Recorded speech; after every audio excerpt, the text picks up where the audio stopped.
నమస్తే రమ్ గారు. నమస్తే జయ. బియ్యం కడిగిన నీళ్లు దీనివల్ల ఉపయోగాలు ఏంటి? అసలు ఇలా స్క్రోల్ చేస్తే ఒకదాని తర్వాత ఒకటి వచ్చేస్తూనే ఉన్నాయి. ఎవరమ్మా వడ్ల గింజలో బియ్యం గింజ నేతి బీరకాయలో నెయ్యి అంతేనా? ఏదైనా జయ, ఇప్పుడు నువ్వు స్క్రోల్ చేసావు చూసావు, వాళ్ళు ఎవరు రైస్ వాటర్ థెరపీ రెసిపీ ఏదో చెప్పారు, అవునవును. నీకు ఉద్రేకం వస్తుంది. ఏం చేస్తావు నువ్వు? బియ్యం నానబెట్టి అందులో 4 అవసరం లేకపోయినా రాత్రికి నానబెట్టేస్తావు, రేపు పొద్దున్న రుబ్బేసి రాసేసుకుంటావు. మిగిలి ఫ్రిడ్జ్ లో పెట్టావనుకో 2 రోజులు వాడతావు ఉంది కాబట్టి. 3వ రోజు పొద్దున నీకేదో ఫోన్ వస్తుంది, నువ్వు అటు ఇటు చూస్తావు, తొందరగా స్నానం చేసేయాలి, రాసుకోవాల్సింది మర్చిపోతావు. 2 రోజుల తర్వాత అది ఇంకా కొంచెం ఉంది, అది గుర్తొస్తుంది. 4 రోజులు ఏం చేసి ఇది మంచిది కాదేమో ఫ్రిడ్జ్లో ఉంటే అని దాన్ని దిబల కొడతావు. తర్వాత మళ్ళీ స్క్రోల్ చేస్తే ఈసారి రోజ్ వాటర్, బాదం పప్పు విత్ రోజ్ వాటర్ కనపడుతుంది, మినపప్పు విత్ రోజ్ వాటర్ కనిపిస్తుంది, మినపప్పు మెంతులు ఉసిరిపప్పు కూడా కనిపిస్తుంది. ఇది కనిపిస్తే ఎలా రమ్ గారు? అప్పుడు ఒకదానికి అట్రాక్ట్ అవుతావు. చెప్పి మనిషిని బట్టి కదా ఒక ఉద్రేకం కలుగుతుంది. బంగాళదుంప రసము, గుమ్మడికాయ సొరకాయ రసము, అందులో ఇంకేదో రసం, తేనె, అది రాస్తావు. మీరు ఏదో ఒకటి చెప్పేస్తున్నారా లేకపోతే నిజంగా? నేను కూడా స్క్రోల్ చేస్తా కదా, నాకు తెలుసు అవన్నీ. అక్కడి నుంచి 2 రోజులు చేస్తాం, 3వ రోజు మళ్ళీ మామూలే. కానీ మనం టెన్షన్గా చేసేది ఏం చేస్తాం జయ? జనరల్గా మనకి ఎన్నేళ్ల నుంచో అలవాటు ఉన్న ఓ సబ్బు, చిన్నప్పటి నుంచి అలవాటు ఉన్న నాబోటి సక్కయ్యలు అయితే సునిపిండి, నిద్రలో కూడా సునిపిండి డబ్బా తీస్తాను జయ నేను. తెల్లవారుజామున 5ంటికి పరిగెత్తుకుంటూ స్నానం చేయాల్సి వచ్చినా సునిపిండే చేస్తాను. సోపు వాటర్ రమ్మగారు చాలా తక్కువ జయ, నేను చాలా అంటే చాలా తక్కువ. ఎండాకాలమే సోపు, మిగిలిన కాలాల్లో ఉండదు. ఇది నా రొటీన్ ఎప్పటి నుంచి, నా స్కిన్ కేర్ రొటీను ఇప్పటికో 30-40 సంవత్సరాల నుంచి ఇదే గోల, 30 ఏళ్ళ నుంచి అయినా అనుకో. శీతాకాలం సునిపిండే. ఎప్పుడు అర్జెంటుగా అత్యవసరంగా బయటికి వెళ్ళాలనుకో, నేను ఒకటి చెప్తాను, నువ్వేమనుకో, ఉట్టి నీళ్ళు పోసుకుని వచ్చేసా ఈ సబ్బు ముట్టుకుంటే ఒళ్ళంతా పగిలిపోతుంది, దాంతో మొహం తవ్వుకుంటే ఇంకేముంది, కాదు బాగా రుద్దేసి అసలు సున్నుపిండితో చేస్తేనే మురికిపోదేమో, స్నానం చేసిన ఫీల్ అనిపించదు నా పర్సనల్ గా. మీరు అలాంటిది ఉట్టి నీళ్ళ రావు గారు? మీరు ట్రై చేస్తుండే ఎంత బాగుంటుంది ఉట్టి నీళ్ళ. దీనికి ఏం లేదు, దానికి ఒకటే మార్గం చేయ. ఒట్టి నీళ్ళు పోసుకోవాలంటే తడి చేతితోటి బాగా ఒళ్ళు రుద్దాలి. మీరు చన్నీళ్ళు పోసుకోవచ్చు, ఎంత హాయిగా ఉంటుందో. శీతాకాలం చన్నీళ్ళు పోసుకోవచ్చు. దీనికి ముందు ఫస్ట్ ప్రిపరేషన్ ఏంటంటే బాగా తడి చేతితోటి బాడీ మసాజ్ చేసేసేయాలి. ఇంక నువ్వు సబ్బకర్ల గిబ్బకర్ల పోసేసుకో నీళ్లు, అంతే అయిపోయాయి. సున్నిపిండి తీసుకునే సమయం లేదు, నీళ్ళు పోసుకో. అప్పుడప్పుడు పోసుకోండి. బద్దకిచ్చినప్పుడు మనం బద్దకి చేయొచ్చు, ఈ మాత్రం చీటింగ్ మనం చేయొచ్చు. సరే, ఇప్పుడు నువ్వు రైస్ వాటర్ గురించి అడిగావు. ఇవి మనకి అలవాటుగా అయిన విధానంగా రోజువారీ చేస్తే గానీ దేనికి ఫలితం కనపడదమ్మా. నేను ఇది ఎప్పుడు చెప్పాలనుకుంటా, ఇంతకుముందు చెప్పినప్పుడు కూడా స్కిన్ కేర్ గురించి నేను చెప్పాను నీకు.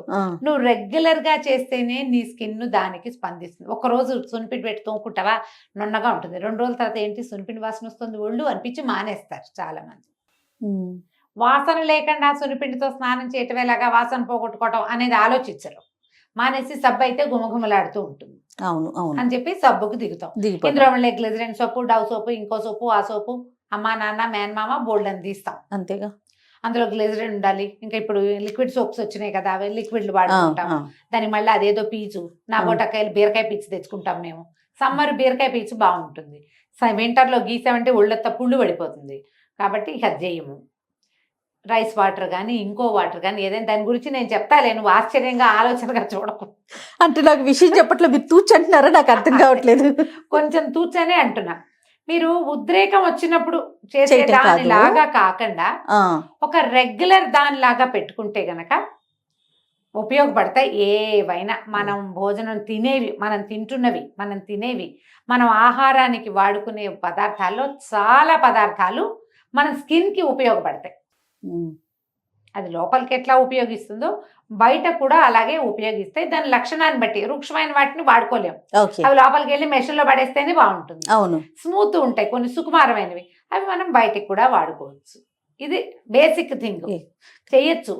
మీరు అన్నట్లు ఏం చేసినా కూడా 40 రోజుల 41 రోజులు, 21 days చాలా 3 weeks కనీసం. అప్పుడు మీకు మీ స్కిన్ దానికి సెట్ అయిందా, దానివల్ల ఉపయోగపడుతుందా అనేది మీకు అర్థం తెలుస్తుంది. అది మీ రెగ్యులర్ రొటీన్ కింద మీరు మార్చుకోవచ్చు. అయితే అప్పుడప్పుడు చేయటానికి వాడుకునేందుకు. ఇప్పుడు నువ్వు చెప్పిన బియ్యం వ్యవహారంలో నాకు కూడా ఒక రొటీన్ ఉంది, అది కూడా చెప్తా. బియ్యం వారిస్తే గనక అన్నం వారుస్తామా, నేను తలంటి పోసుకోవడానికి గంజి వాడుకుంటాను జయ. ఇప్పుడు మనం ఈ ఊళ్ళల్లో సన్న బియ్యం కొంటామా, ఆ గంజి వృషాధారపు నీళ్ళల్లే వస్తుంది, అవును, పల్చగా, అందులో ఏమి దమ్మే ఉండదు. ఈ బియ్యంలోనే దమ్ము లేదు, దాన్ని వార్చేసామనుకో ఇంకా ఉన్నది కూడా పోతుంది. ఇప్పుడు నువ్వు బియ్యం కడుగు, రైస్ వాటర్ అడుగుతున్నావు. అవును, రైస్, బియ్యం పిండి, అన్నము మనకి స్కిన్కి ఉపయోగపడతాయి. ఈ డ్రై స్కిన్ ఉండే వాళ్ళకి బియ్య పిండితో ఒళ్ళు తోముకుంటే శుభ్రంగా ఉంటుంది. బియ్య పిండిలో కాసిన పాలు పోసి ఒళ్ళు తోముకుని చూడండి. ఏదైనా సరే మీరు కర తోమేశారంటే బాగుండదు. ముద్దుగా తోమాలి, ఒక చంటి బిడ్డను తోమినట్టుగా ఒళ్ళు తోముకోవాలి మనం. నిదానంగా చేస్తే బాగుంటుంది. శుభ్రంగా వదిలించుకోవాలి. పౌడర్లు పిళ్ళతోటి తోముకున్నప్పుడు, లేకపోతే సాయంత్రానికి ఒళ్ళు చీదరగా అయిపోతుంది, వాసన వస్తుంది, మంచి స్మెల్ రాదు. నిలబడితే బియ్యమైనా పాడవుతాయి కదా. అయితే మనం రైస్ వాటర్ గురించి అడుగుతున్నావు నువ్వు. గంజి పనిచేస్తుంది, స్టార్చ్ పనిచేస్తుంది, రైస్ వాటర్ కూడా పనిచేస్తుంది. ఈ రైస్ వాటర్ని పైదానికంటే లోపలికి తీసుకున్నా ఉపయోగపడుతుంది జయ.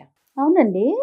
ఈ మన రెగ్యులర్గా మనం కొనుక్కునే సన్న బియ్యం కాకుండా మీ దగ్గర ఒక పట్టు బియ్యం బ్రౌన్ రైస్ ఉన్నా, ఈ దంపుడు బియ్యం ఉన్నా, వాటిని ఏం చేయాలి, ముందు ఒకసారి మంచినీళ్ళతో ఒకసారి కడిగేసేది. ఫస్ట్ టైం కడిగి తర్వాత ఆ బియ్యంలో మంచినీళ్ళే కాసిన పోసి కడగద్దు, ఒక్క పక్కన పెట్టండి. ఒక పావు గంట 10 నిమిషాల పాటు ఒక్కసారి చేతితో కలిపి చేతులు శుభ్రంగా ఉంచుకోండి. మీ చేతులకి మాయిశ్చరైజర్లు, క్రీములు లేకుండా, చెదారం ఏం లేకుండా చేతులు శుభ్రం కడుక్కుని బియ్యం బాగా నలిపేసి ఆ నీటిని, రెండోసారి వార్చే నీటిని మనం ఏదైనా ఒక గ్లాస్లో పట్టి తాగొచ్చు మీరు. ఓకే. ఏ విటమిన్ ఏదో డెఫిషియన్సీ ఉన్న వాళ్ళకి ఇచ్చేవాళ్ళు, B12 డెఫిషియన్సీ ఉన్నా కూడా ఇచ్చేవాళ్ళు. చిన్నప్పుడు ఇవి తాగడానికి ఇవ్వటం చాలా సహజమైనది. కుడితింటాం, బియ్యం కడుగుని కుడితి, దాని పేరు అదే. కుడి తాగినట్టు తాగటం అంటారా? ఇప్పుడు ఏమిటి కుడి తాగటం, గొడ్లు కుడి తాగినట్టు అని అంటలేదే మన సామెతలో, మనమే తాగినట్టు. చాలా హెల్త్ కేర్ కి, అంటే స్కిన్ కేర్ కి, హెల్త్ కేర్ కి ఉపయోగపడుతుంది. నిజమే గారు, డెఫినెట్ గా, అందులో ఏ అనుమానము లేదు. మీరు కుడితన్నాక నాకు స్ట్రైక్ అయింది. కదా. మనం గొడ్లకి పెడతాం ఊళ్ళో, మనం కూడా తాగచ్చమ్మా. మనమేమి ఇన్ని బియ్యం ఏమిటి, ఒక గ్లాస్ బియ్యం 2 గ్లాసులు వండుకుంటాం. ఇప్పుడు అంతేగా, ఒక అంత గ్లాస్ నీళ్ళు వస్తాయి, చిక్కగా ఉంటాయి. అలా తాగలేమనిపిస్తే బియ్యం వాసన వస్తుంది, ఒక చిటికెడు ఉప్పు వేసుకోండి, తాగండి. ఇది మా చిన్నప్పుడు నాకు తెలిసిన వైద్యం. వైట్ డిశ్చార్జ్ అయ్యే పిల్లలకి ఇచ్చేవాళ్ళు. వైట్ డిశ్చార్జ్ తగ్గుతుంది అనేది చెప్పేవాళ్ళు. ఓకే ఓకే, మీ ఇష్టం. ఇప్పుడు వాళ్ళందరూ బోల్డని చెప్తుంటే చూస్తున్నారు కదా, నేను చెప్పింది కూడా అలాగే చూడండి, ట్రై చేసి చూడండి. 21 రోజులు మీకు డిఫరెన్స్ తెలుస్తుంది. ఒంటి మీద చిన్న పొన్న మచ్చలు వచ్చేవాళ్ళు, శోభి మచ్చలు అనేవాళ్ళు, మొహం మీద తెల్ల తెల్ల వస్తూ ఉంటాయి. పెద్ద రకం విటిలిగో లాంటిది కాదు, శోభి మచ్చలని, ఒక B12 డెఫిషియన్సీతో మచ్చలు వచ్చేవి. అవును, దానికి పనిచేస్తుంది. దానికి చాలా బాగా పనిచేస్తుంది. మనకి రంప దీంట్లో ఏవో బోల్డని ఉన్నాయని చెప్పేవాళ్ళం, మా పేర్లు నాకు గుర్తు రావటం లేదు. విటమిన్లు అవి ఇవి తౌడులో. అందుకనే మనం ఈ సన్న బియ్యం కాదు, ఆ బ్రౌన్ రైస్ తినండి అని చెప్తున్నారు కదా. అవునవునవును. అయినా ఈ రైస్ వాటర్ని మీరు ఇంకోలా వాడుకోవచ్చు. షాంపూ చేసుకున్నాక లేదా కుక్కుడుకాయతో రుద్దుకున్నాక ఈ రైస్ వాటర్ తోటి తల తడిపి ఒక 5 నిమిషాలు మనం మన మాయిశ్చరైజర్ కదా ఇది పెట్టుకుంటాం కదా, కండిషనర్ ఇది చేస్తాం, నెత్తి మీద పట్టించి కాసేపు అలా ఉంచి తర్వాత వాష్ చేసుకుంటామా. బియ్యం కడుగుని కూడా మీరు అలాగా వాడుకోవచ్చు కండిషనర్ గా. దాన్ని స్ప్రే బాటిల్లో పోసి స్ప్రే చేసుకోవచ్చు. ఆరిపోతే బాగానే ఉంటుంది, ఏమి జిడ్డుగా బంకలా అనిపించదు, ఏముండదు. ఇప్పుడు అంతా ఇవి చేస్తున్నారు కదా, మన మాస్కులు కాదు, స్ప్రేలు, హెయిర్ స్ప్రేస్, అదేవో ఇవి ఉంటాయి రూట్స్, రోజ్మేరీ వాటర్ ఎట్లా స్ప్రే చేసుకుంటున్నారో మీరు బియ్యం కడుగును కూడా అలాగే స్ప్రే చేసుకోవచ్చు. ఓకే ఓకే, మీ హెయిర్ కేర్ రొటీన్ కింద ఉంచుకోండి దాన్ని. సూపర్, బ్రహ్మాండంగా పనిచేస్తుంది. జుట్టు ఎంత మెరుస్తుందో జయ, కెరటిన్ ట్రీట్మెంట్ చేసినట్టు ఉంటుంది. ఇది కష్టమైన పని కాదు, కానీ వీటికి ఏమంటారంటే రొటీన్ ఉండదు జయ, రోజు చెయ్యం మనం. అది నిజమండి. మీరు ఎవరైనా కాదండి నేను బ్రహ్మాండంగా చేసిన 21 రోజులు అని చెప్పండి చూద్దాం, 10 కామెంట్లు కూడా రావమ్మా. చేయలేరు, ఏవో వస్తాయి రకరకాల పనులు. రోజువారీ స్నానం నేను చెప్పాక ఓ చెంబు నీళ్ళు దెమ్మరించుకుని రావటం జరుగుతూ ఉంటుంది. కానీ దీన్ని అలవాటు చేసుకుంటే ఇది చాలా బాగా ఉపయోగపడుతుంది. బియ్యం కడుగు హెయిర్ కి మీరు లోపల తీసుకోవచ్చు. తర్వాత ఒళ్ళు తోముకునేటప్పుడు కూడా, అంటే స్నానం చేసేటప్పుడు కూడా మీరు మొదట ఆ నీళ్లు ఒంటి మీద పోసుకుని ఆ వాటితోటి తోముకోండి ఒళ్ళు. ఆ నీళ్లతోటి. తర్వాత వాటర్ వాష్ చేయండి, బ్రహ్మాండంగా ఉంటుంది. అలా మీరు బియ్యం స్టార్చ్ని కూడా, గంజిని కూడా వాడుకోవచ్చు. బియ్యపు గంజి తలకు పెట్టేసుకుని ఒక అరగంట ఉండి, తలలోకి రాసేసుకుని ఒక అరగంట ఉండి వాష్ చేసుకోండి. ఎంత మెరుపుగా ఉంటుందో తల. బియ్యపు గంజి లోపల తీసుకుంటే ఉపయోగాలు నేను చెప్పక్కర్లా, మంచి బలం కదా. నేను బియ్యపు గంజి బాగా ఇష్టం చేయాలి నాకు. కానీ ఒక 10-15 రోజుల తర్వాత నేను ఏమైనా వెయిట్ పెరిగానా అనిపిస్తుంది, బుగ్గలు వచ్చిన ఫీలింగ్ వస్తుంది నాకు. గంజి వారిస్తే మాత్రం పారబోయాను నేను. బ్రౌన్ రైస్ వస్తే అదే ఇంకా ఓకే వార్చేస్తాను. ఇతడి గిన్నెలో పెట్టి వార్చుకుంటే మహా టేస్టీగా ఉంటుంది. రాత్రిపూట గంజి కనుక ఉంటే ఇంకా ఫుడ్ ఏం లేదు, అదే ఒక గ్లాస్ తీసేసుకుంటే బ్రహ్మాండంగా ఉంటుంది. కానీ నేను పుటాన్ చేశానన్న ఫీలింగ్ వస్తుంది నాకు. అదే ఏం కాదంటారు కానీ మా వాళ్ళు, నాకు మాత్రం అలాగే అనిపిస్తుంది. కొంచెం మొహం నున్నగా అయ్యింది అలా భావిస్తాను. కొంచెం నాజుగ్గా ఉన్నవాళ్ళు కాస్త నున్నగా అవదలుచుకుంటే ఇది ట్రై చేయండి. గంజిని ట్రై చేయండి. బియ్య పిండితో ఒళ్ళు తోముకోవచ్చు, గంజితోటి తల రుద్దుకోవచ్చు, గంజి తాగొచ్చు, ఒళ్ళు తోముకోవచ్చు గంజితోటి, బియ్యపు నీళ్లతోటి, రెండిటితోటి కూడా. ఏదైనా సరే మీరు ఒక రోజు చేస్తే అబ్బాబలి బాగుందే అనిపిస్తుంది. రెండో రోజు, మూడో రోజు, నాలుగో రోజు చేయగలుగుతామో లేదో మీరు ఆలోచించుకోండి. ఒక క్యాలెండర్ పెట్టుకుని టిక్కులు పెట్టుకోండి, చేసామా అని. కొంతకాలం చేస్తే అది మీ ఒంటికి పట్టి ఆ మెరుపు, ఇప్పుడు ఒక రోజు చేస్తే 3 రోజులకు 2 రోజులకు ఆ మెరుపు పోతుంది. కంటిన్యూస్గా చేస్తే అది మిగులుతుంది. ఈ సీజన్లో రమ్మగారు ఇప్పుడు మీరు అన్నట్లుగా బియ్య పిండి పాలు కలిపి రాసుకున్నాం అనుకోండి, డ్రై అవగానే పగిలినట్టు అనిపిస్తుంది రమ్మగారు. స్కిన్ కాదా, ఎక్కువసేపు ఉంచకూడదు. దాన్ని ఎండేదాకా మొహం మీద ఉంచద్దు, ఎండకూడదు. తోముకోవడానికే పచ్చిగా ఉండగానే వాష్ చేసేసుకో. ఓకే, పచ్చిగా ఉండగానే మీకు అది ఎండి మొహం పీకేలాగా చేయకూడదు. అది ఈ కాలం కాదు, ఎండాకాలంలో చేసుకోవాలి. అసలు ఈ కాలంలో ఏది మొహం మీద ఎండకూడదు. ఎండితే తలకాయ నొప్పే. మన ఒళ్ళతో మాయిశ్చర్ ఉండాలి, మాయిశ్చర్ ఉంచుకోవాలి. మీరు సున్నిపిండితోటి కూడా కరకరలాడిచ్చామంటే నువ్వు రాసుకుని నూనె అంతా లాగేస్తుంది, అది లైట్ గా వదిలిపెడుతుంది. మనం నూనె రాసుకుని సున్నిపిండితో తోముకున్నాం అనుకో, ఫస్ట్ సెట్టే తోమాలి, తర్వాత ఒట్టిగా వాషే. రెండోసారి మళ్ళీ పట్టించి తోమితే ఆయిల్ అంతా వెళ్ళిపోతుంది, లైట్ గా మిగులుతుంది. మధ్యాహ్నానికి మళ్ళీ మామూలుగానే ఉంటుంది.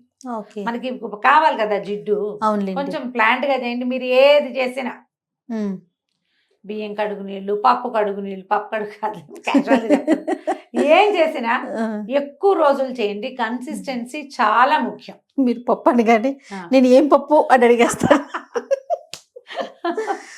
నువ్వు మినపరుబ్బుతో ఒళ్ళు తోముకోవచ్చు, కందిపప్పుతో ఒళ్ళు తోముకోవచ్చు, శనగపప్పుతో తోముకోవచ్చు, పెసరపప్పుతో తోముకోవచ్చు, గోధుమ పిండితో తోముకోవచ్చు. హెయిరీగా ఉన్న వాళ్ళకి కొంచెం ఇబ్బంది, కానీ లేకపోతే బాగుంటాయి వేటితో తోముకున్నా కూడా.